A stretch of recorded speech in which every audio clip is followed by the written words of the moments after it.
Alright, now I've never been a big Momo fan initially when he was all small and little, annoying, hiding in people's breasts and whatnot. But as time had gone on and he'd grown up and he turned into a big massive dragon like he does in basically Kaido 2.0, I kind of started to like him a lot more, and he became the Shogun. He stopped being a whiny little crybaby. So anyways, Momo dropped in new opbr, and he's actually solid. In the current meta, not quite so much. But we're going to dive in, look at all the pros, the cons, the goods, the bads. If you have not looked over Momo's traits, I strongly recommend doing that because I'm not going to directly mention them or go over them in this video. So let's dive in and take a look. Alright, first one's up is going to be the stat recommendations. What should you build on your medals for your Momonosuke? Now, I'm just going to be straight out honest. The current meta is still Gear 5. This may be quickly changing because we are about to get some new EXs, so this may shift according to this video relatively soon, so we'll see how it is. But as of this moment, I do think HP defense is probably your best bet. A lot of people do ignore defense, and it's going to help you with the people who do not ignore defense because you do have a heal. You heal 3% of your HP when someone hits you for less than 10% of your HP. Now, stay with me here. Less than 10% of your HP. If they do less than that damage, then you'll heal back 3% of your HP. So it really helps you sustain, keeps you alive. It actually comes in clutch, and it's actually one of your better sources of healing that he has. Now, optimally, and I think for the future, I think his best build is probably going to be max defense with a lot of max attack. So you're going to want attack because your healing is generally based off your attack and the damage that you do from your skill 2, and that's going to be one of your best sources to get it. Now, unfortunately, your skill 2 does have a longer cooldown-ish. It's not super long, but it's not super short either. So it is fairly longer. There's so many people with defense buffs in the current meta too, so you generally don't hit for that hard either unless you're hitting an Animal Kingdom Pirate. It's kind of unfortunate. So I think in order to give yourself better sustain, attack defense is probably going to be a little bit better. There's probably some more trial and error. The HP attack is an option.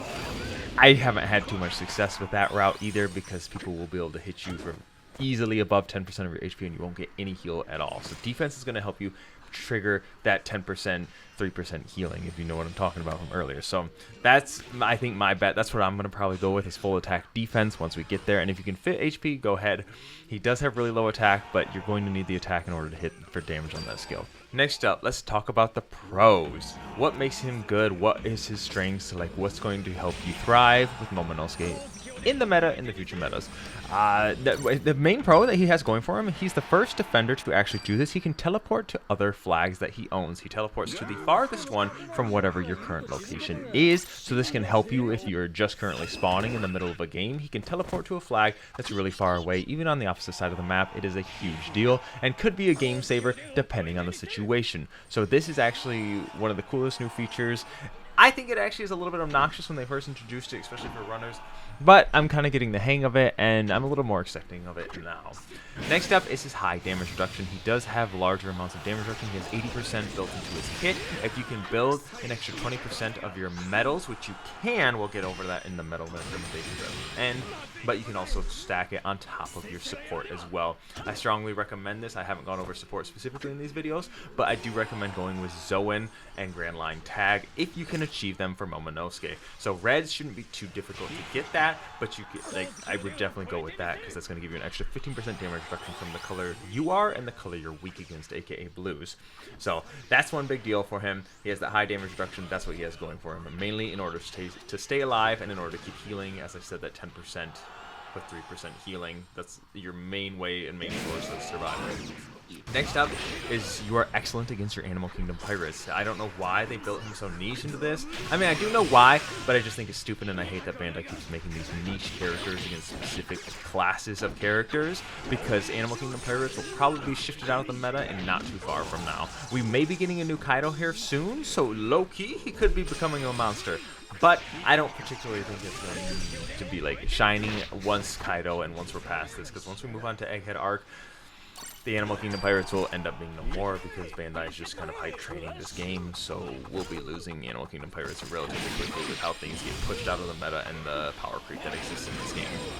Next, he's the first Bounty Fest to have a 1.5 cap flag. That's always been nice. It's been phenomenal for defenders because it really slows down runners a lot, and then it really, really slows down attackers even more. So even if you're fighting an attacker who beats you, you can still charge the flag. The only thing you don't have is you can't charge the flag while enemies are on it. So ideally, if you can just get on the flag, get it charged, you'll be able to keep it protected for the most part. Next up is you have the remove flag cap status. This is actually phenomenal. It is only 10 seconds that you can apply this for, but on the third hit of your basic attack, which actually hits twice, so you can have a chance to hit once for 50% each time, you may inflict the anti-flag cap status. So this blocks him for 10 seconds. I wish it was longer, low-key, because it would actually be annoying, because 10 seconds really isn't that big a deal. A runner can just walk away and go to a different flag, in all honesty, which is I find annoying, but at least it'll protect you and the flag that you're on for that time being. Next up is your cons.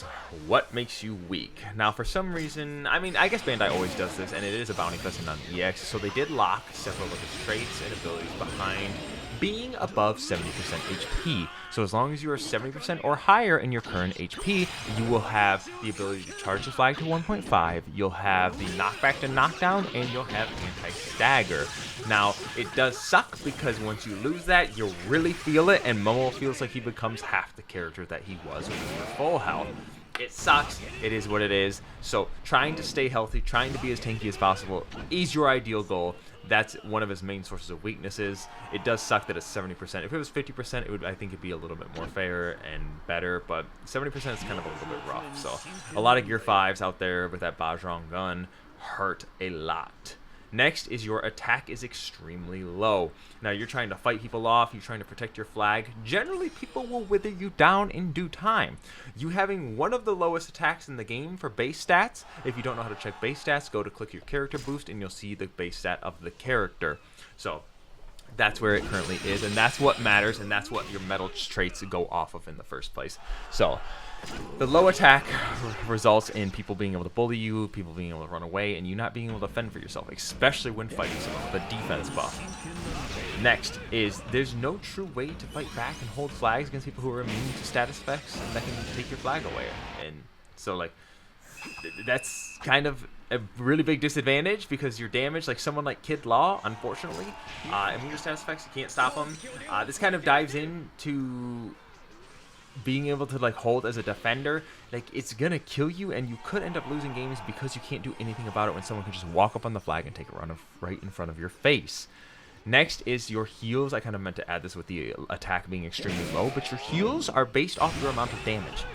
If you're doing low amounts of damage from your really low attack, you're not going to be healing much at all. I'm actually so mad that Bandai did this like this. They could have made it percent based, but instead they wanted to make it damage based, and I think it's awful because that Fire Breath, as cool as it is and a fantastic skill, it works well against Animal Kingdom pirates, and that's about it. So you're generally going to be healing against them, and you're kind of just stuck with dealing with them. So unfortunately, that is what it is. Hopefully, maybe we'll end up dealing with a EX Kaido meta coming up here, and he could actually be shining, kind of like X Drake was before. I wouldn't say X Drake was shining as a step up, but he was definitely more useful when there was a lot more Animal Kingdom pirates in the meta. But so we need something to push Gear 5 out and something to push Animal Kingdom pirates or Kaido into the meta. Lastly, for your cons, your weaknesses is status effects. So damage status effects like Tremor, Candy, Frostbite, especially someone like Yamato who you don't even have the damage to break her shield, will annihilate you. It is a one-sided fight. If you see a Yamato, you might as well just run because you're not really going to be able to do anything otherwise. You can try and break her shield with your Dragon Breath, but that's about all you got. If you try and basic attack her, she could probably just stand there and you'll end up killing yourself on her Frostbite because you don't have that much damage. Now, I haven't tried a level 100 with full max attack yet because I haven't been able to get there. Mine's only level 80, but so it might be better off there, but you're still going to have to tank a couple hits. She'll be able to tank a couple hits against your basic attacks, so you'll take at least 2 attacks of Frostbite in order to break her shield. Next, let's talk about the characters you counter. Beast Pirates. That's about it. I'm going to be honest. You end it right there because you don't really counter that many other units. I'm sure there's other people who don't have enough damage to particularly kill you, but Beast Pirates are really the only people you're kind of a threat to, and I'm just going to end it there. That's about it. That's the only units that you do counter. LOL. Alright, characters that you counter, or characters that counter you. Sorry, words. The characters that counter you, people like Green Shanks who ignore damage reduction. So there's like two main things you need to watch out for when playing Momonosuke. Characters who have ignore damage reduction, because that's your main source of survival, as well as characters who have a killing immobilizing status effect. So what I mean by that is someone like Hybrid Yamato has a damage with Frostbite. You have people with Prospero, like the candy effect. Things like that will basically one-shot you in anyone who's not immune to status effects. And then you have people like Kid Law, Green Shanks, Charlotte Prospero, depending on how he plays it. I think you can actually survive in the Charlotte Prospero if you dodge his skill 1 just fine. That's about his main thing going for him. But Green Shanks and Kid Law, you cannot do anything against Kid Law. Green Shanks is going to be a little bit of a struggle. You might be able to survive for a little bit, but for the most part, he's going to be whopping you, especially if he has full attack stacks. And then the multiple Gear 5s, because we are in a disgustingly large Gear 5 meta.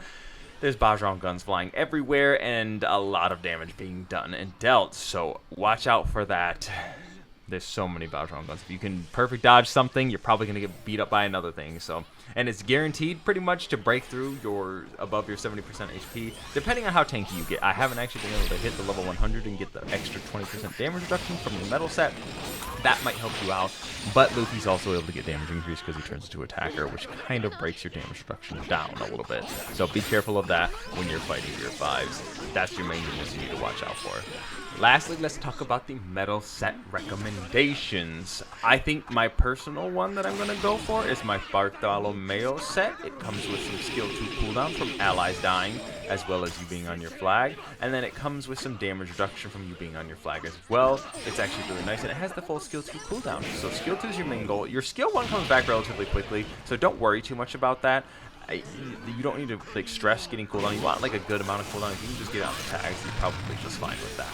So Barto set, I think, is going to be one of his best.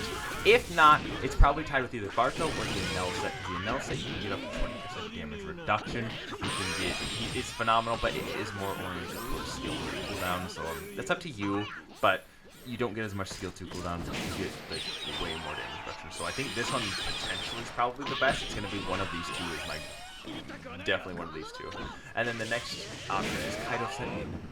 I hate that I bring this up on almost every video, but it's such a phenomenal set and works so well on so many characters and is so universal because of everything that it has on it, because it has so many tags and so many stats. Lastly, if you're looking for some easier to get mix and matches and you're a newer player, this is kind of your set. You can go with Straw Hat Pirates. If you can get yourself some Luffy's, look at all the different Straw Hat Pirates. I would go for damage reduction you want to prioritize, as well as skill 2 cooldown. So those are your two goals. Remember, your cap on skill 2 between tags and traits is 30%, so be on the lookout for that and be careful of that when you are building your set. So that's kind of my thing. I hope that hits kind of on most areas. There are some other metal sets you can probably mix and match around with. I don't know what you have to work with on your account. If you guys have any questions or have like you need anything on specific metal sets that you wonder about, just leave them down in the comments below and I will try to answer as many as I can. So that's all I have for you guys. I hope you guys enjoyed the video and found this helpful. And I'm Momo Puss. I'm gonna be taking off. Yeah, hurry! Peace, beautiful people.